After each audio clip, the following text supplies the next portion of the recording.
Uh, I have lived here in this city that was 15 years ago, for almost 3/4 of a year. And I'm very pleased to be back here. I'm also very pleased to see my foster family here, a family who has literally picked me up from the streets. I was here under very difficult circumstances, and I had a difficult but very, very beautiful time. And I was accepted in a family here, a family of 6 children who were between 17 and 27 by then, as the 7th brother. And I'm very grateful for that, and I have a very special attachment to this city here. And I'm very pleased that after so many years I've also found an audience for my films here. As you may know, I belong to a new movement, to a new wave of German filmmaking. We have struggled under very, very unfavorable conditions, and we have managed to create something like an almost renaissance of German filmmaking. And as you probably might know, we have no fathers. We are a fatherless generation, because film industry in Germany was completely destroyed after the war. The barbarism of the Nazi time and the catastrophe of the Second World War has left the film industry in shambles. And we are a new generation of young people who have grown up without any fathers, so our attachment more is towards our grandfathers. Some of the stylistical elements might come relatively close to films of the 20s in Germany. I also would like to warn you, this film has been, I consider all my films like children. I like them all, even though they have defects. But this child is the one that has got the most beating of all of them, particularly by reviewers. I like it very much. It has been a very important film for me. I have learned a lot out of it, but for American audiences it may look a little strange, because I assume that many of you have grown up with television. On television you see commercials every 10 or 15 minutes with a message packed into it in 15 seconds only. And this has done so much damage to our ability of vision. And any film that comes at a slower pace is being rejected easily here and dismissed easily by audiences. But here it is an important stylistical element. As you might know, practically all the actors in the film play under hypnosis, under actual hypnosis. They were hypnotized so deeply that they could open their eyes without waking up. It is not so important that you know that, because hypnosis is not an issue in the film. It is just a stylistical method, a method of stylization. And I hope you still can find some sort of an access to that film. After the screening, I will be at your disposal here for questions. You are also free to complain. Normally you don't have this chance.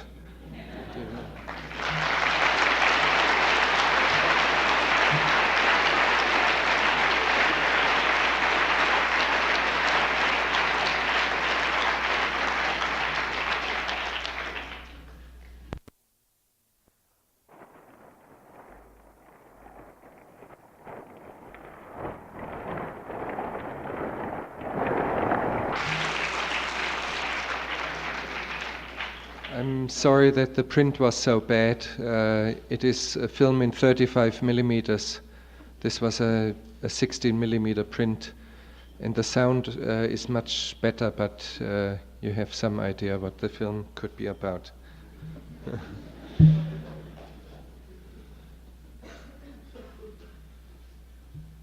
I haven't seen it for quite a while myself, so I'm a little astonished about it. But please feel free to ask questions. Yes, please. Mhm. Two questions. I will repeat it for you. How did I come to make? Did I come about to make films, and what I'm working on presently? I try to make it very short. I started to consider filmmaking at a very early age. When I was 14, there was an abrupt change in my life. I grew up, and for the first time, I started to think independently. And I can tell you, as long as I'm thinking independently, I knew that I would make films. At that time, also, I started to travel. I started to travel, and I wanted to go to Albania, which was a completely sealed-off country, and I could not get in, so I walked along the border. And I also converted to become a Catholic, which was a big drama in my family. My father is a militant atheist, and he almost lost his mind. I want to mention you these things because it was very abrupt that I knew I would make films. I don't know where from, out of nowhere. And I started to develop screenplays and projects, and I submitted these projects to existing movie companies. And it was many years of humiliations and setbacks and failures. As a matter of fact, I'm a product of failures and humiliations. And since I was a child or a school kid, everyone would throw me out of their offices. Finally, when I was a little more than 17 years old, a production company accepted my screenplay. And I also wanted to be director of that movie, and I kept a very delicate kind of contact via telephone or via letters, because I didn't dare to show up. Finally, I could not avoid to see these people, and when I saw them, it was over within 15 seconds. They just looked beyond me when the secretary asked me in, as if the father had come in with his child. And they were very rude with me, and I really got mad that day, and I was very desperate, and I knew the only way to make films was doing it myself, becoming a producer myself. And so far I have produced all my films myself. And I come from a family that had no money, so I started, the very same night I started to work in a steel factory on an assembly line in Punktschweißen, which is some sort of an electrical welding procedure. And that was highly paid work, because it was piecework and night shift and at the assembly line. And I worked in this factory for 2 years, every day, every night, from 8 o'clock at night till 6 in the morning. Even on Saturdays and Sundays, I've worked harder than you would even ask a horse to work. And during daytime, I went to school at 8 o'clock in the morning. I went to school. I must say I have literally no memory left of those last 2 years in school. Most of the time I would doze off or sleep. And I made enough money to produce my first 3 short feature films. I started in 35 millimeters immediately because I wanted to become a professional. And I thought if I was bad, or if I couldn't handle it, this kind of the punishment to be a failure in 35 millimeters is so severe that you would wake up and you would realize that it was not your profession. And somehow since then I have survived as a filmmaker. I've never sold these first 3 short features, which is all right.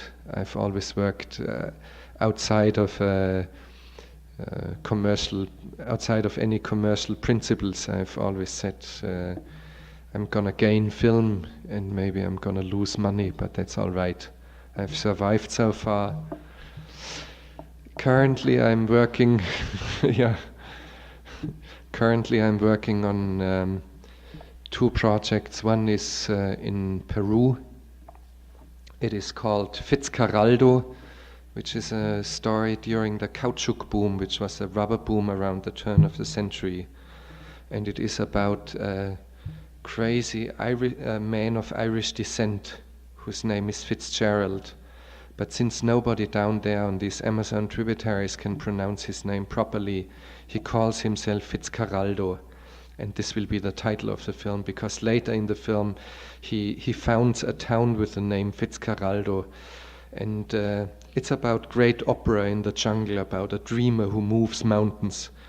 Actually, he moves a huge steamboat, which is about 140 feet long and 3 stories high, across a mountain with the help of 1,100 savage Indians from one river system into another, which is inaccessible, this other river system, because lower downstream there are rapids which are unsurpassable.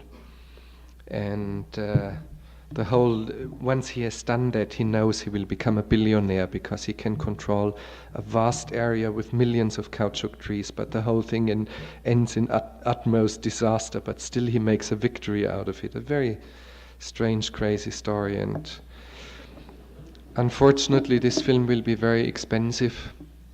There will be up to 10,000 people involved in some sequences, and we will actually drag this boat across a mountain. I've always said we will not do the plastic solution with a plastic boat across a studio hill in Hollywood.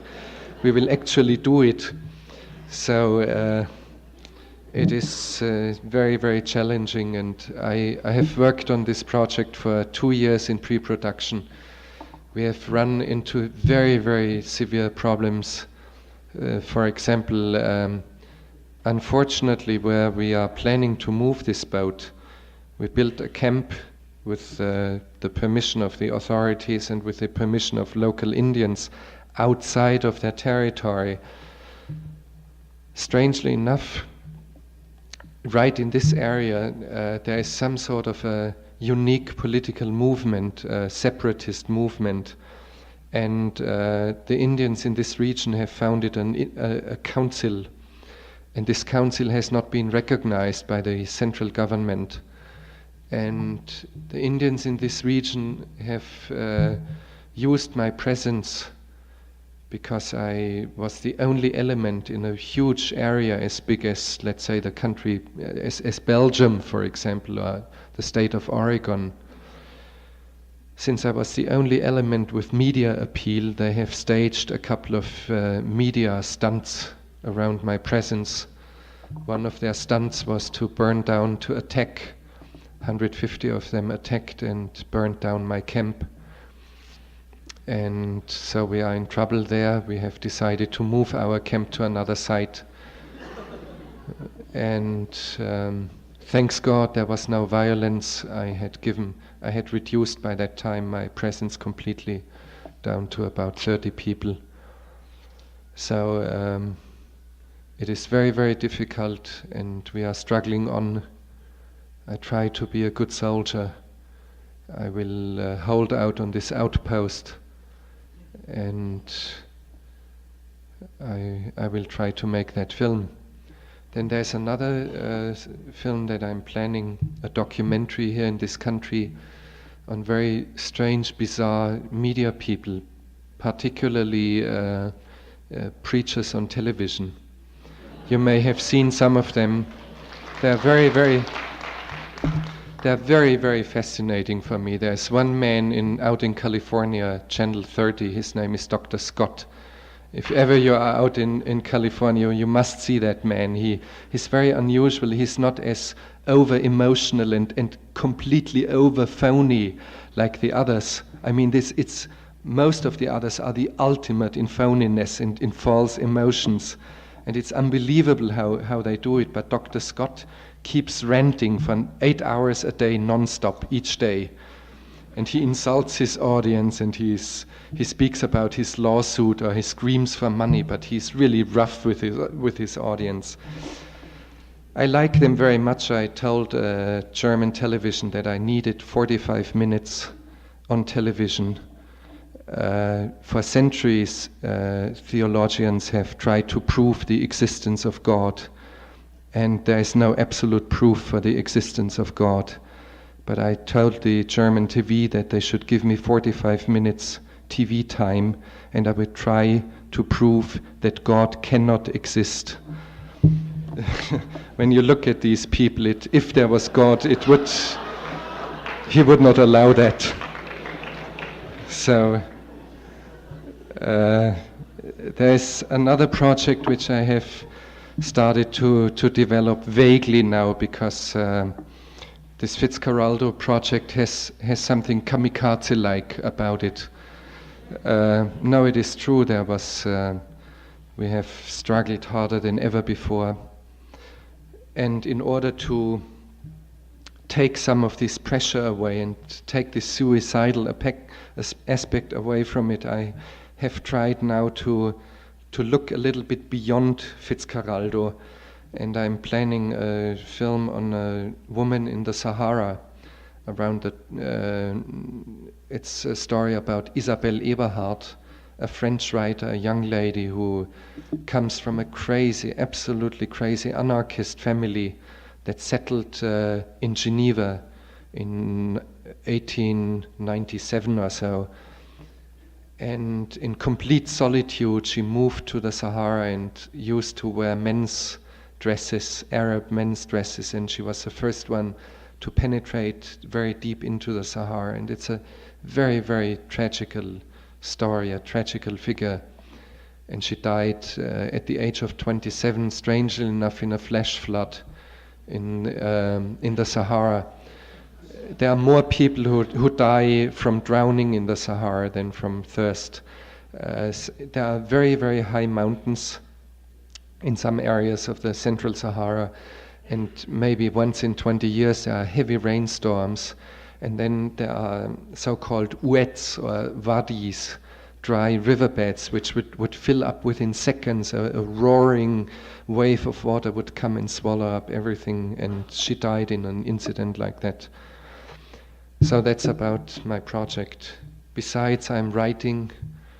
I have become a writer.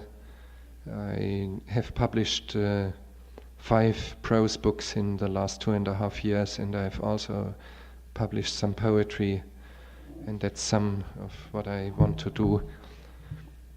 One of my projects, but I was stopped this year, is ski jumping. I would like to resume ski jumping.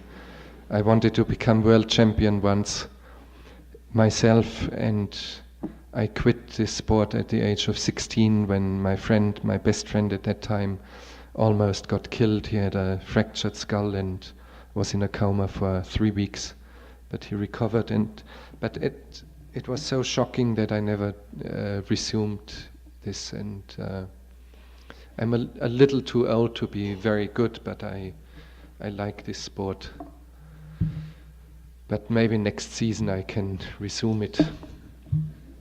Yes, please.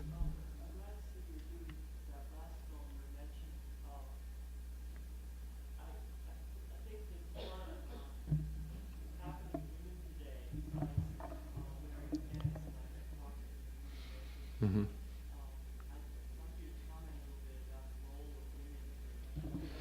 You mean in general in my films?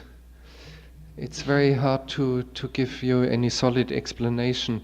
You may have noticed that I've had barely any women in my films. In this year, they don't play any real important role. They are like Ludmilla, the young girl who is murdered in a ritual for her pure blood, also for her virgin blood. But she's a victim, she's not really active. And it's almost the same in all my films, with the exception maybe of Land of Silence and Darkness, this documentary on the deaf and blind woman. I must say, so far I have not been a director of women. I don't know why. I don't have an explanation for it. I think if you look at Antonioni's films, at his earlier films, he has done all his films about women, and always men are insignificant. Even a man like Jack Nicholson, who is a very, very good actor, one of the best in the world, and Antonioni did The Passenger, and the man is insignificant. He's just as if he didn't exist. He's a man who is a perfect director for women. I'm not And I do not know why, but I will try now to make a women film. Well, it's new territory for me. There are other people like Melville, a French director who has done Le Samouraï. What's the English title? I don't know. With Alain Delon, a very, very fine film. And in his films, there are virtually no men at all, no women at all. He's a man who has exclusively worked with men. There are not even extras. There are no women at all in his films. But in his films there's an explanation. I think there's an explanation. There's a basic homosexual feeling throughout his films, in the male world, which is completely stylized and structured. In my films, I don't know, maybe because all these figures are very, very close to my heart and to my own person. That's probably why these films are about men. That's the only suggestion that I can give, but maybe it doesn't make sense. I don't know. Yeah, please. Yes.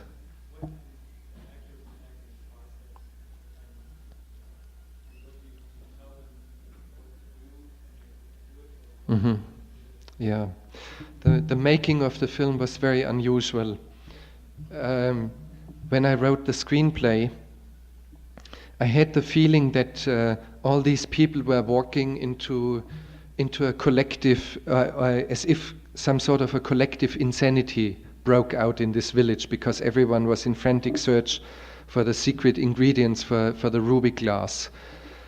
I also had the feeling that this whole community was like sleepwalkers who walked into a foreseeable disaster, into a disaster that was foretold by the prophet, by this shepherd, who was a prophet. And when I thought about how to do this film and how to show these people, I always saw them like in trance-like movements. And all of a sudden this idea occurred to me: why shouldn't they be in actual trance? Why shouldn't they act under hypnosis? And for that reason I checked out with a professional hypnotist. First of all, I wanted to know, would it be possible for people to act under hypnosis with their eyes open? Can they be hypnotized so deeply that they open their eyes without waking up? And we found out that it could be done. Second, is it possible for 2 or 3 or 20 people under hypnosis at the same time? Is it possible for them to communicate? And it is. And after we had found that out, we decided to shoot the film with all the actors under hypnosis, with a very few exceptions. When the glass factory workers work, they are not. Because it's too dangerous. It's 1400 degrees Fahrenheit or so. And anyway, we started to select a cast of people of about 35 or 40 people out of 600 people. We tested each week. We invited people through newspaper ads, people who were interested to participate in this experiment. It was new territory for filmmaking to have people under hypnosis. So we tried to sort out people who could be hypnotized easily. There is some sort of a talent for hypnosis. It's a talent like a talent for athletics, for example. And we also tried to sort out people who were stable enough, psychologically stable and healthy people who sometimes, let's say in one case in 5,000, may have bad side effects, and one shouldn't play around with it. You should have a clear goal and clear principles and clear information for all your people, for all the people who work with you. And normally we shot the film. I must say, after 2 or 3 sessions, I did not like the hypnotist anymore. He was just a real idiot, and he was involved in astrology and all this kind of stupid things. And I dismissed him, and from then on I did it myself. And shooting was very, very intensive for me, very strange, because you have to give so much intensity away to these people. At the same time, I had to speak with two different voices. If I told the cameraman, for example, to move one step to the left with the camera, all the 20 people in the bar would move to the left.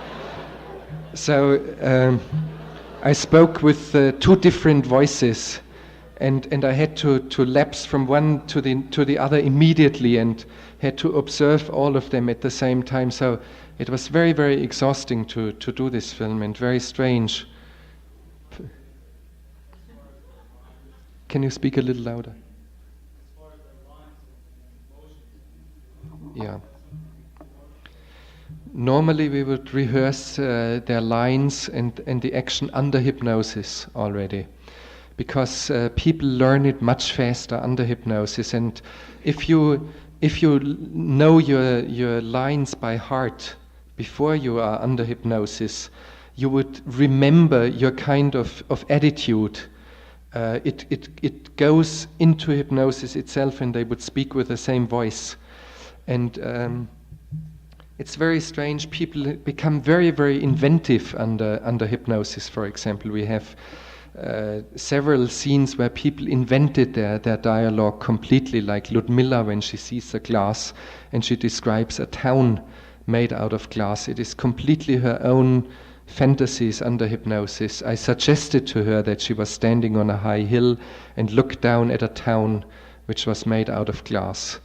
And I started the sound rolling, the camera rolling, and I asked her, "What do you see? Please tell me." And then with a very strange voice, she starts to describe a church, and on one of these glasses there was a rabbit engraved, and she said there are hares. It's very strange, there are hares in this church, and cows and chicken, and she couldn't figure out why, and that there was snow around. So this has been pure invention. And what has fascinated me about this whole thing is an effect of stylization. Movements and language is stylized in a very, very strange way. A part of that, I have discovered things that are very, very beautiful. For example, memory works extremely well under hypnosis. You may remember incidents of your childhood that you have completely forgotten. Also, you can enforce or fortify or how to emphasize something that I call poetical language. If you are under hypnosis and I would tell you are a second Walt Whitman, please make a poem for me, you would be a dilettante. You would remain a dilettante, and basically you would not become a second poet of his caliber. But there is such thing as poetical visions and poetical language. And I made one test, for example, with 25 people under hypnosis at the same time. And then it depends how you suggest. I suggested to them that they were in a very, very strange country for the first time, some sort of a rainforest and big ferns and butterflies and strange birds, and that they were the first ones to set their foot into this land. And I told them that when they walked through this jungle, all of a sudden they would come across a huge, enormous, monstrous cliff. And when they took a closer look, they would find out that this cliff was one solid piece of emerald. And I told them that in this country lived a holy monk hundreds of years ago who was the greatest poet of this country, and that he spent all his life with a chisel and a hammer to engrave one single poem into this wall of emerald, because this rock or this emerald is so hard, like diamond, and you need all your life to make one single inscription. And I said to them, I will put my hand on your shoulder, you will open your eyes, and you will read this poem to me. And the first man was a man who is in the film who gets the beer mug over his head. He's a man who works in stables, taking out the manure and taking care of horses. He has no formal education at all. He looked and he said, I forgot my glasses. I said, you don't need your glasses, you just step 2 steps closer, and then you can read clearly. And I asked him, what do you read there? And he started to read with a very strange voice. He read, why can't we drink the moon? Why is there no vessel to hold it? And it went on, and I couldn't believe it. It was so beautiful. And then there was another guy who was a student of medicine, and he started to read, and he read, Dear Mom, Dear Mom, I love to go back home and have one of your apple pies, hugs and kisses your son. So what I want to say is that it works very individual. With some people it would have no results, but with some others it has very interesting results. And out of these tests, I had one idea, and I have done some basic research on vision, on the nature of vision. We know very little about that. And what I tried was this: I had an audience in the theater, and I hypnotized the audience. Of course, all people were willing to do this test and to follow my advice. And I showed some films to them. Of course, I told them after the screening I will come up and I will wake you up again. And I suggested to them that they would see, that they would have a visionary experience like never before.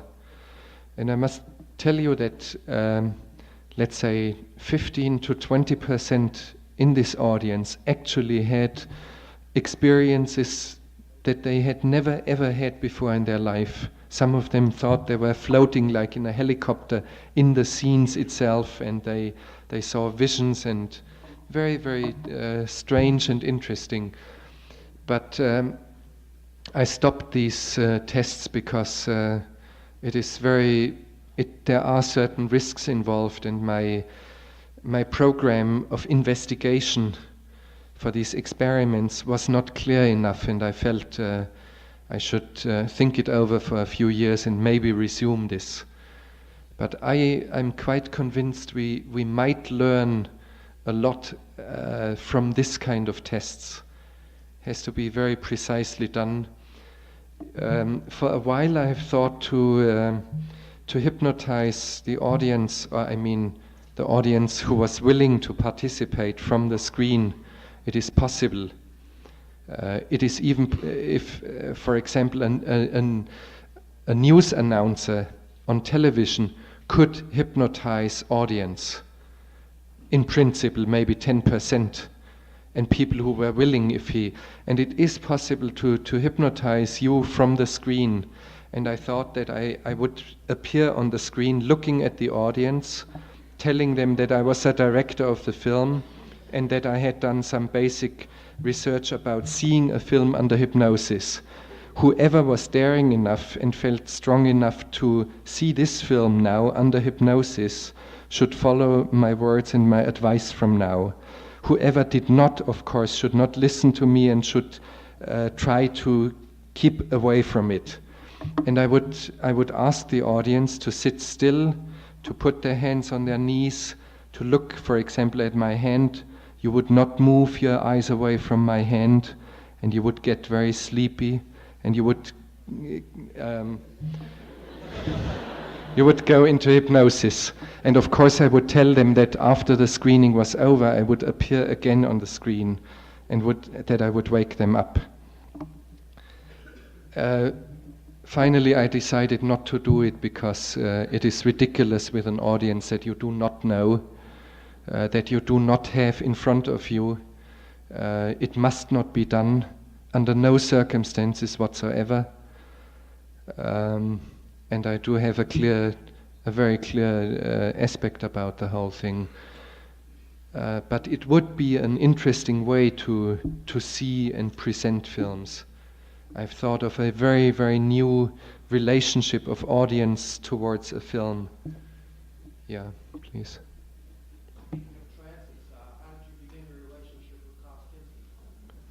My relationship with Klaus Kinski started when I was 12. I lived in a sort of a pension, or pensione, how do you say in English? Anyway. All my family at that time lived in one single room, and the landlady of this place had a good heart for starving artists, and she picked Kinski up from the street. At that time he was a little actor in some theaters, and he was literally starving, and most of the time he lived in an attic room that was filled with leaves, with foliage, autumn leaves. And he was always stark naked, and when the mailman knocked at the door, he would move stark naked through the foliage and open the door and sign the thing. And this lady picked him up from this attic and gave him a room for free, gave him food and did his laundry and everything. And from the very first day, this man terrorized everyone in this apartment. There were about 12 people. I remember one day he locked himself up into the bathroom, the only common bathroom. He smashed everything to an extent that you could sieve every fragment through a tennis racket, for example. And he terrorized this lady. Her name was Clara, and he always screamed, "Clara, you pig!" at the top of his voice. And I remember one day he had taken a run all the corridor, and he crashed into the door, and the door came into the room. We were sitting around a table having dinner, and he threw some shirts around him. It came down like leaves, and he was completely white in his face and froth on his mouth, and he screamed, "Clara, you pig!" And Clara leaped up on her feet, and she said, "Klaus, what is it?" His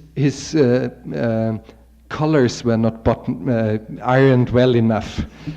And so it was the pure terror. That was my first encounter with him. Since then I know him. For Aguirre, I simply sent him a screenplay, and I wrote him a letter. I think you are the only man who could play this. I have only one other choice. That would be Boumedienne of Algeria, the president of Algeria, who's died recently. A wonderful man, by the way, whom I used to admire. So Kinski found it very beautiful, this screenplay, and he worked, and it was the complete craziness. I mean, he's a great hysterical, really paranoid, but a very, very fine man. And somehow I've managed always to turn his fits and his hysteria into something productive for the film. That was my talent, and I'm proud that I domesticated that man. So, yeah, maybe you, and then yes. Importance of music. Well, unfortunately, the soundtrack here was very, very bad, but the music is very important in the film. I must say I cannot verbalize it. There is no. You cannot ask a composer, for example, what is your music about, or what do you intend. I only know that it's the only and real, it's the perfect music for this film, and that's it. Has always been extremely important. Music has been a great influence for my work, more than, yes, please. In this case, I had this Studio der frühen Musik, studio of early music, the kind of strange chant at the end. I knew that before I made the film, and I designed the end a little bit for it. But normally I don't have it beforehand. Yes, please, and then yes.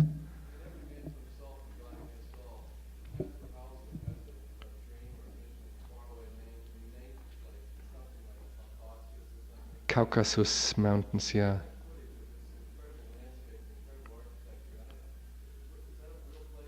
Yes, no, it was a real place. He speaks about a dream vision, a dream he had about the Caucasus. Actually, it is a shot that was taken in Burma, on a huge valley with hundreds of huge temples in it. I have never been there. It is some footage that my younger brother did in Super 8mm once. He was 1.5 years in East Asia. He lived in the Himalayas and went to Burma and some other places. He brought this footage back and he showed it to me, and he wanted to throw it away because this camera movement was very bad, and he didn't like it, and he wanted to throw this away. And I said to him, you are a madman. This is the most beautiful I've ever seen. And I told him I want this for my next film. What we did with this material is that we projected it on a screen with a projector from very close distance, so that we had a very brilliant image, only very small, not much bigger than the palm of my hand. And it was a semi-transparent screen with a very strange texture. And we filmed this image on the screen, which came from the other side. We put up a camera and we filmed it from the screen. And we changed the speed of the projector and the camera so that there's this strange flickering effect. Besides, we changed colors, and we did something very strange with lenses. I will give you one little technical detail how we did it. We used a telelens, and it's like a telescope. But on top of this telelens, we mounted a so-called fisheye lens, which is an extreme wide angle. These two lenses added together render an average image. But since this system is so incompatible somehow, when you shoot a tree or a branch of a tree and it has sharp contours, somehow the colors don't hold anymore, and they disintegrate, and they start to cause a slight rainbow effect. And shooting this material with this extremely odd lens system and at changed speeds and with a strange texture of the frame itself, of course, modified the image to a large degree. But basically it is material that my younger brother has shot in Burma. There were some questions over there, yes.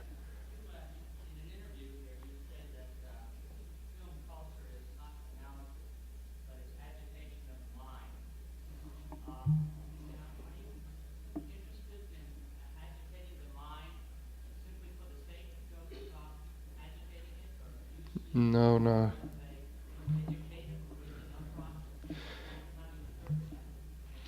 Yes, I did not say film culture. I meant culture in general. That culture is not what happens when you go to the Lincoln Center in New York and you listen to Pavarotti or one of these big things. Of course, it is also a part of culture, but very much of it is nowadays is like consumer goods. And for me, real culture is, for example, when Bruno S., the actor who played Kaspar Hauser and the man who played Stroszek, comes up to Cannes Film Festival and plays for the people on his accordion.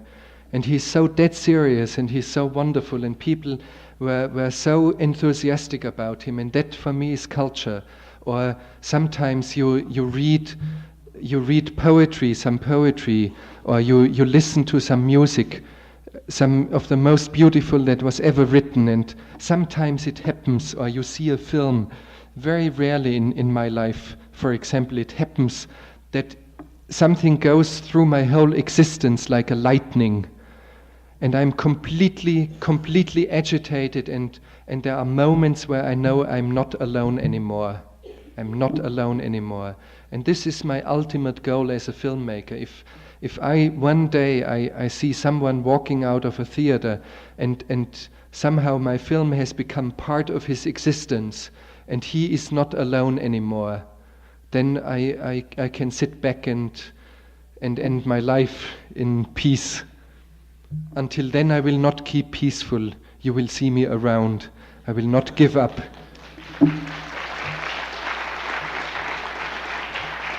Yeah. Another question of you, yes.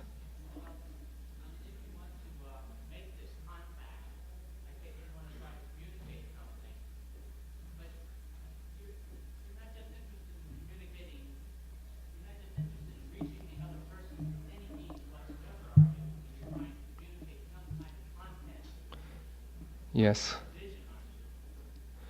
Whatever you may call it, I cannot name it so easily, but of course I try very hard to get something across that I can articulate, something where I know it is somehow within many of us, and unconsciously, or as a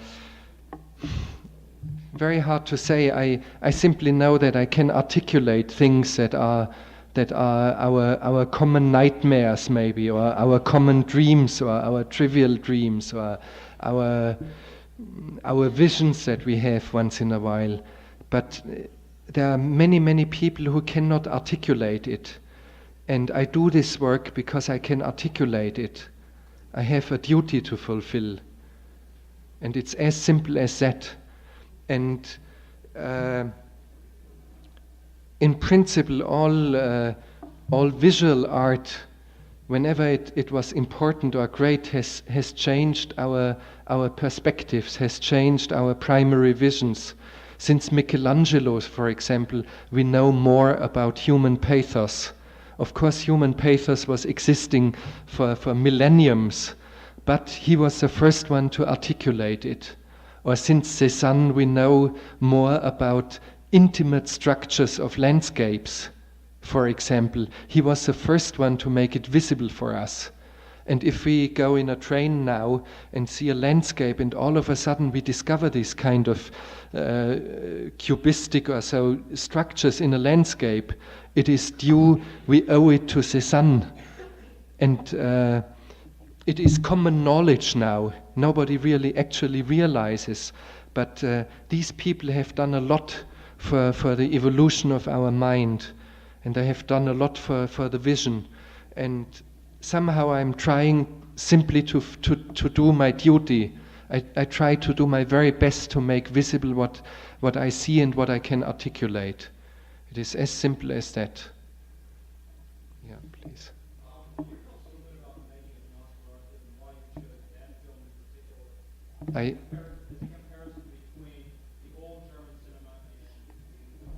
Yeah, Nosferatu somehow was, how shall I say, almost like bridging an abyss that is there in film history in Germany. In the early 20s, we had some great legitimate cinema in Germany, the expressionist cinema, with great masters of their art like Friedrich Wilhelm Murnau, Fritz Lang, or Pabst, and others.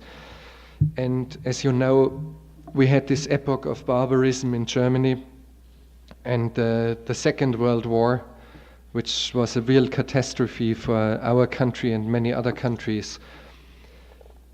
And filmmaking never actually recovered until a young wave of filmmakers arrived and started to make their films.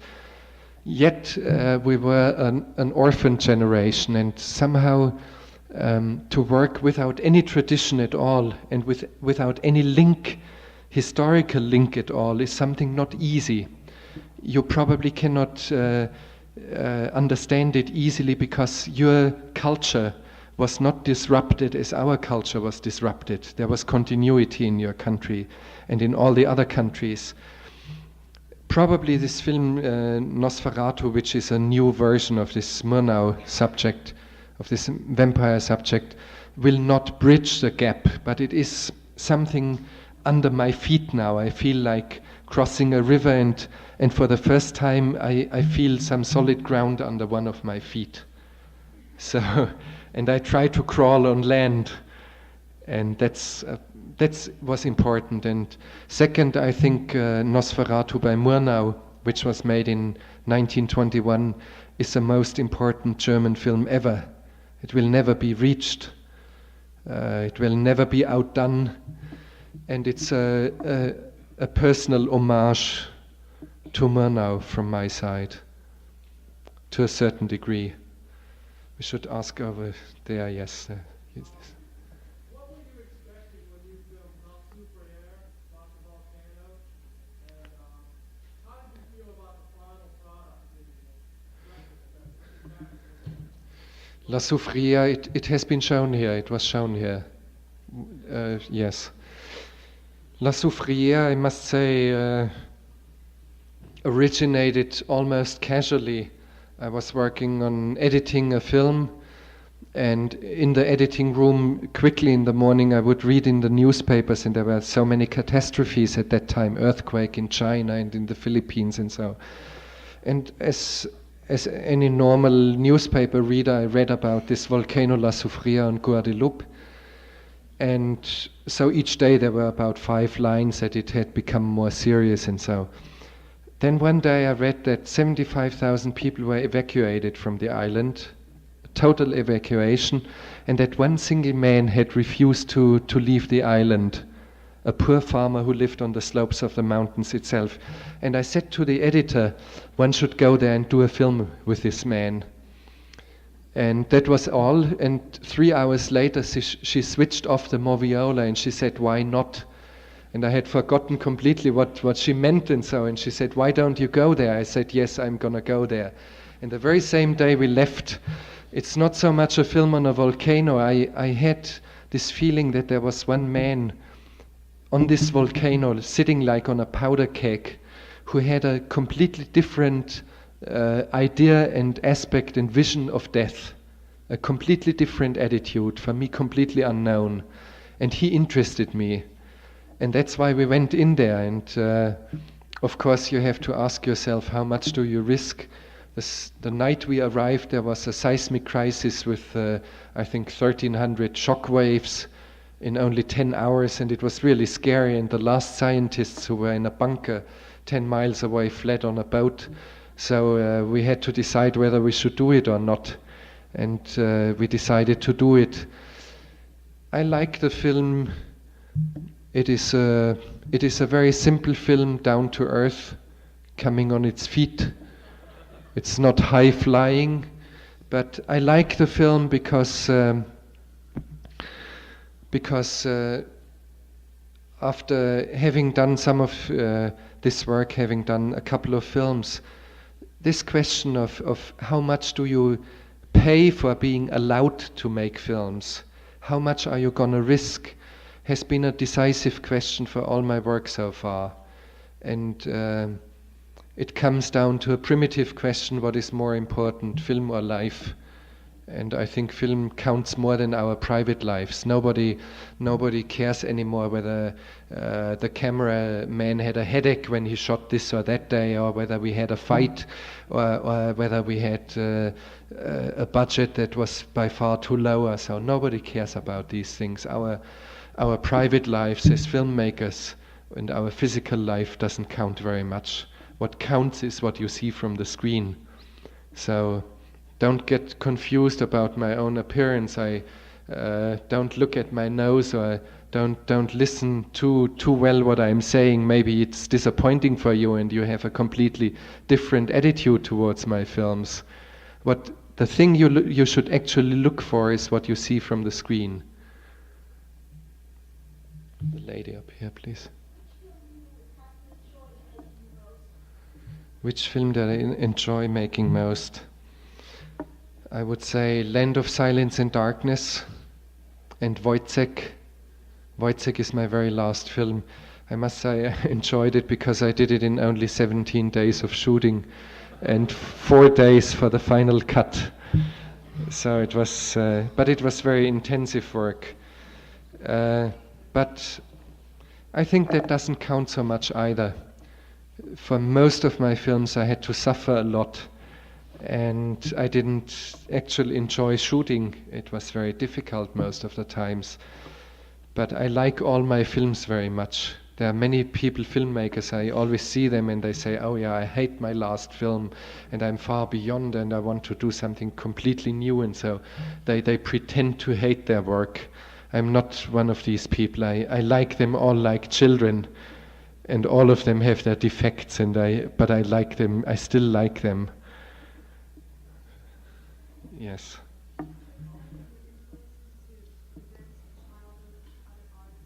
Influences. Music has been the strongest influence, and more it's very early music. Music before Renaissance, or early Renaissance music and late medieval music. Also some early Baroque composers like Heinrich Schütz, a German composer, and Johann Sebastian Bach. But it's hard to explain to you what kind of influence that is. I think filmmaking is closer related to music than to theater, for example. Hard to explain. But of course there are many filmmakers whom I like very much. Like Méliès, the greatest of all filmmakers so far. The Shakespeare filmmaking for me is Griffith, who has made films here in this country between 1914 and 1930. The greatest master ever, in my opinion. Poets. Yes, I like Rimbaud very much, and Rimbaud, the French, and some German poets whom you probably don't know, like Hölderlin or Christian Günther or Quirin Kuhlmann, almost forgotten Baroque poet. Probably it doesn't make too much sense because I assume that most of you don't speak German or read German poetry. Yes. I did not understand you. No, it is a tributary. It's Rio Uayaga with a raft. But actually we shot the film on 3 different tributaries, on Rio Urubamba. The opening sequence is on Rio Uayaga, which is across the Andes on the Amazon side, one of the major Amazon tributaries. And the end where the terrain is flat, was shot on Rio Nanay, near the city of Iquitos. It probably has no significance for you either. Near where? No, it was... all of these tributaries combined make the Amazon River. The Amazon starts, or it's being called Amazon from the city of Iquitos, or some call it Amazon from the confluence of Rio Ucayali and Uayaga on. And so it's a dispute, a theoretical dispute. But 2 of them were major tributaries of the Amazon, very far away from the Atlantic, about 3,000 miles from the Atlantic, from the delta. Yes.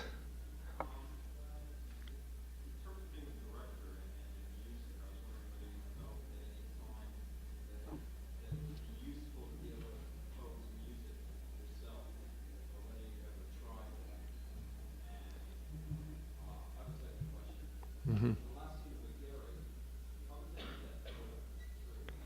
Yeah, about your music and composing, I think I don't have the talent for it. I know my limitations, even though I'm a very eager listener to music. It fascinates me very deeply, but I'm not a composer. I don't have that talent. Even though I tried certain things, like in the film Even Dwarf Started Small, I did one song which is in the film. Then in Agere, the boat on the treetop, we actually had a boat that was about 3 tons heavy. We disassembled the boat, the hull. We cut it in 3 major parts. We built a scaffold around this tree, which was about 120 feet high. We lifted it up, reassembled the boat, put a mast there and some sails and a boat, and that's it. We removed no, it fell down. It came down. There was a rainstorm only 2 weeks later, and most of it came down. This gentleman back there, yes. You said you felt you had a duty to fulfill those who could articulate. Yes. You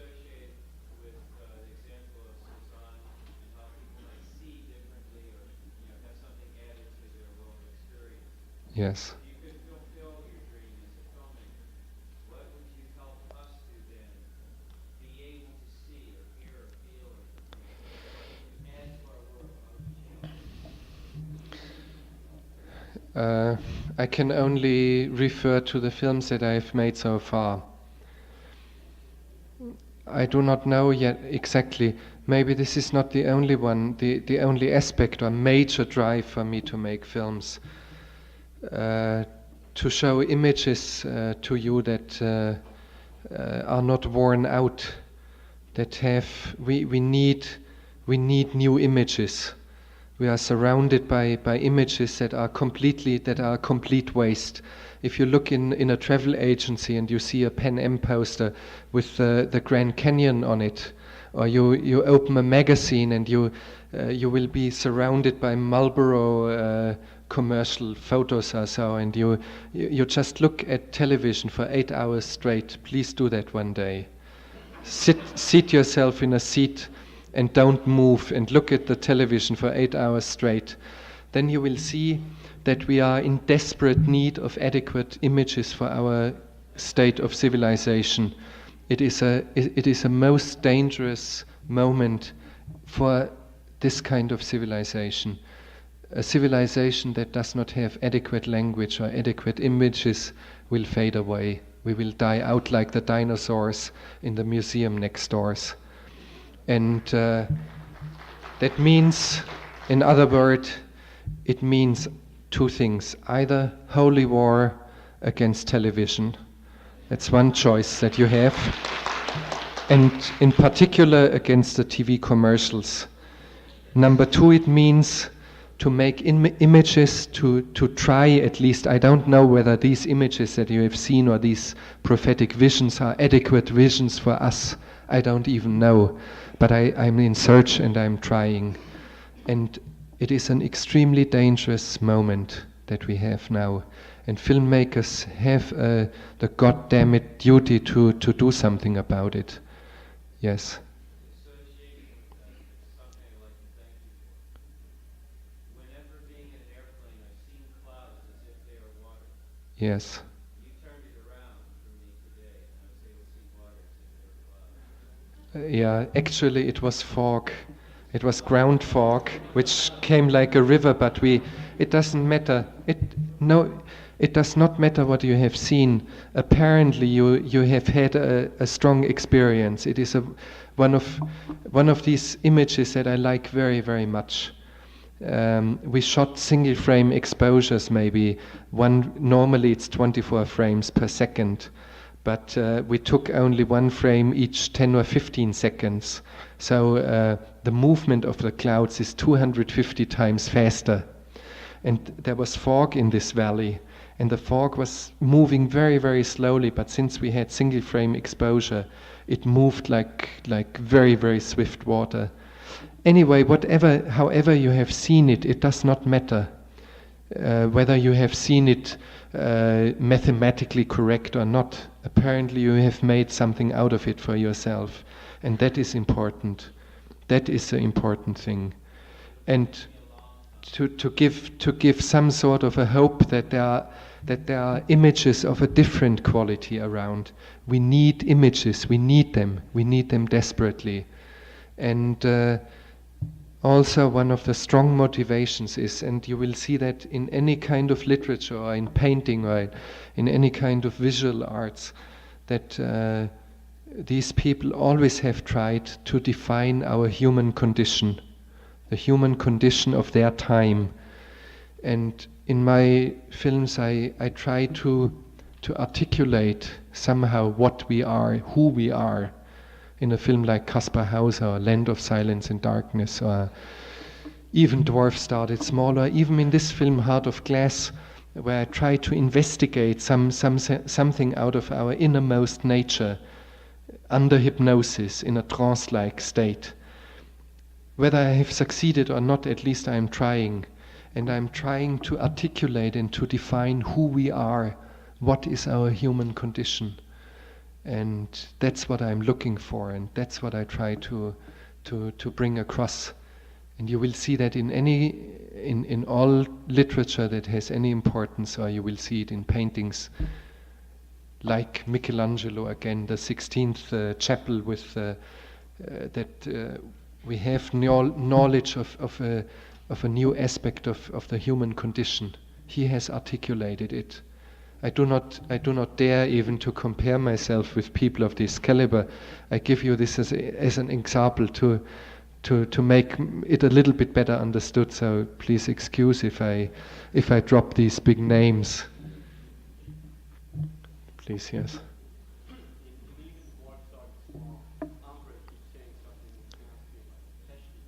Feste, which means do it hard or strong, or feste.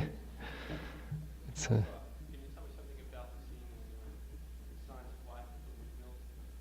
yes, the windmills Signs of Life was here already before. Yeah, it's probably one of the images where the film started from.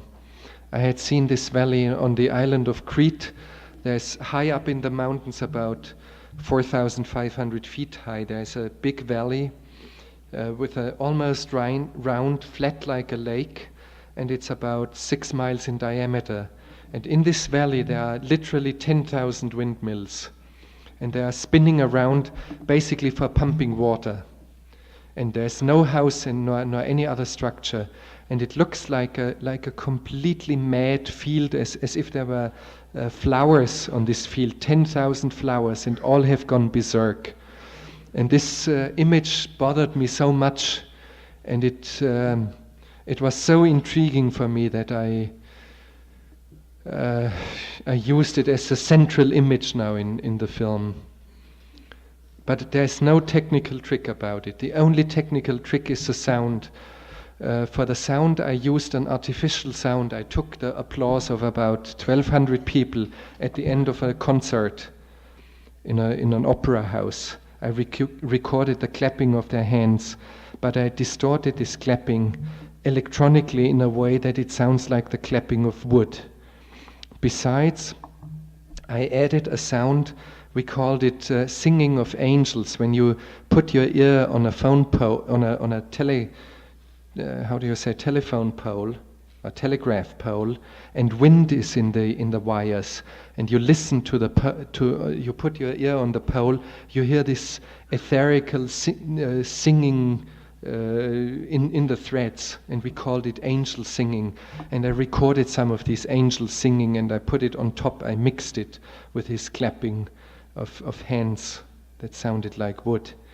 And that stylizes the image and transforms it in a very strange way. It's not a document about windmills anymore. It's some sort of a visible craziness.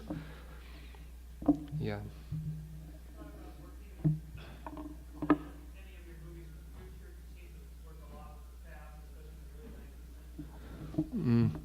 For me, these films are not historical films. A film like Aguirre is a film on us as well.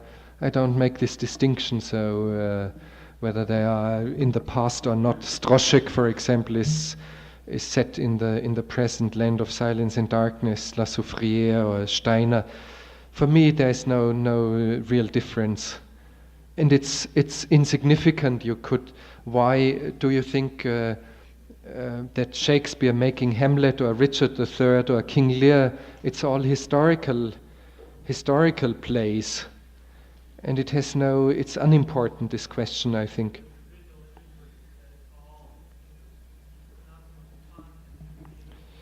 Yeah. Well, I don't know. I think film has a lot to do with our collective dreams. And normally we don't. Our dreams are not around our everyday house duties, for example, washing the dishes. You would not dream of that.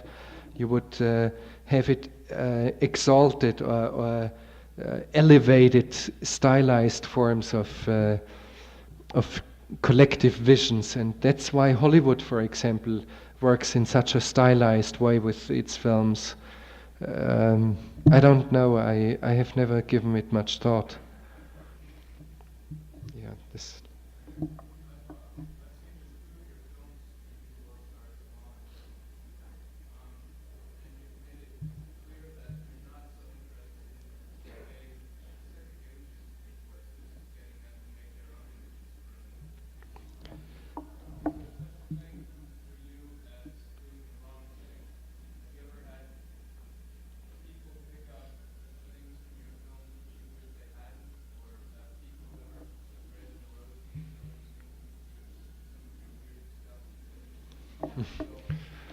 Yeah.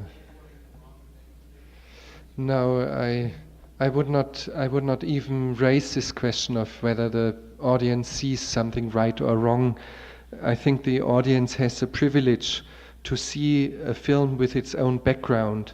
You do have a very individual background. You grew up in this country, I suppose. And if I show the same film in Algeria, for example, or in Peru in a mountain village to Indians, or if I show it in a prison, they would see it in an entirely different way. I think a film only is complete with an audience. You are the one who finishes the film, who makes it, who rounds it up, who completes it. I just offer you materials that you have to complete yourself. I think any audience has this privilege, and therefore I've never thought about right or wrong. If people get bored or they laugh about my films, they have the natural right to do so, and I will give you this privilege. And you should be insistent to have this privilege. And it's the same when you see films that were made in 1905, for example. Your attitude is so completely different from this attitude of the people who made it in 1905 or saw it in 1905. Then you would probably understand they have completed this movie in a different way. For them it has been a different world. And I respect that, and I will not touch it. Yes. Yeah, I have a question about visions. In casting, there is a vision of people traveling up the mountainside. Yes. Die at the top. And in this film, people in a vision go to the top of the mountain and die because they turn into stone. What were your thoughts about that? There's no academical or abstract thoughts behind it. It's just I didn't even relate the two things together as you have done. Normally, maybe you should be careful to ask this question about thoughts. Don't insist too much. Normally, you would not ask a composer of music, "What have you thought when you did this piece of music?" Probably he couldn't answer it either. And filmmaking is very close to making of music, and I always try to emphasize that making of movies is not so much an abstract work of an academical mind who lays out a pattern of ideas and thinks he's making now a film about this pattern of thoughts.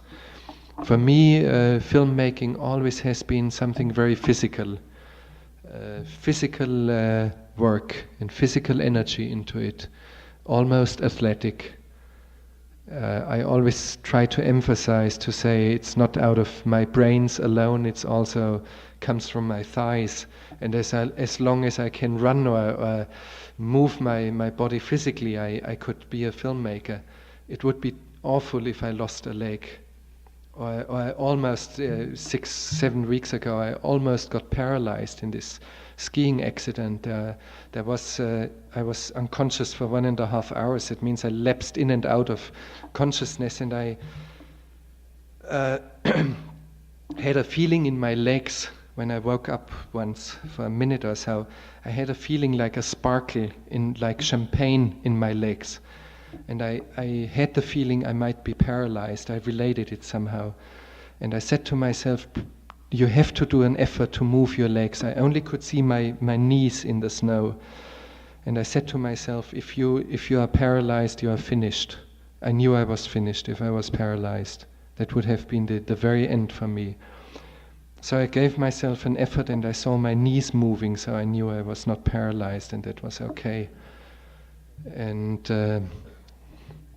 so this accident that I had has given me some clear feeling about my physical athletic approach to filmmaking. I would rather lose an eye than a leg. If I lose a leg, that's the end of my filmmaking. And so now I'm a little bit handicapped. I tried to break the speed record on skis, which I certainly cannot break because it's standing at close to 130 miles an hour, and it's unbelievable. Yes.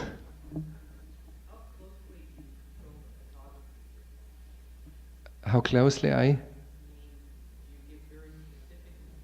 Yes, yes, and very often I do camera myself. For example, in this movie, all the prophetic visions were done by myself without a cinematographer. Some of it was done in Alaska, some of it in Ireland. The rocks at the end is Skellig Rock, west of the Irish west coast, and and even some footage. The waterfall is Niagara Falls. Some of it was done in Yellowstone Park. So I'm constantly searching for landscapes that are not embarrassed yet, for a place that is dignified for us, for a place where we can live in some sort of a rest of dignity. And it's very, very difficult. I'm searching all the time, and very often I get exhausted, and I think I should give up, and then I think I should not, because I have to do it, and that's my destiny. It's as simple as that. I think we should finish now. It's pretty late, and thank you very much for coming. Thank you very much. Thank you for joining us.